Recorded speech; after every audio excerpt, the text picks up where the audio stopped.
Hello, I saw your question on the discussion board about solving a quadratic equation by completing a square.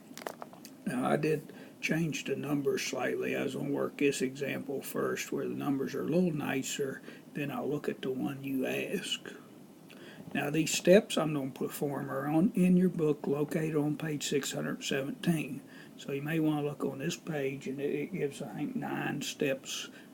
We may not have to apply all 9 steps, but it gives you a step-by-step procedure. And so I made this one's quite similar to the one you asked. First thing you need to do is get your variables on one side and your constant on the other. And so we need to add 8x to each side, or move it to the other side of the equal to symbol, which will change its sign. And so I got my variables here on one side, my constant on the other. So we need to rearrange it just a little bit. The second thing I'll do here is I'll look at the coefficient of x, which is 8. You need that. This is actually the completing squares part. You take half of it and you square it. Half 8 is 4.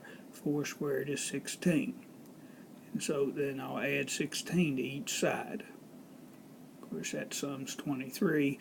Over here you need to factor it. Now the factoring part will be the same always when you're completing the square. Whatever the number was before you squared it, in this case 4, that number will always be down here in the factoring, and it'll always have this sign. And so this is x plus 4 times x plus 4. If you follow this, you'll find it comes to what you have above.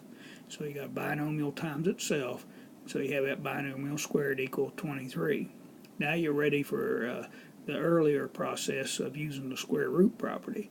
So when you have a binomial squared equal to a constant, and that binomial equals plus or minus the square root of that constant. And the last thing I need to do is get rid of this plus 4, so I subtract 4 from each side. Okay, so I picked out an example again where the numbers are not so messy as the one you posted. I'll work the one you post in just a minute. Hope this helps.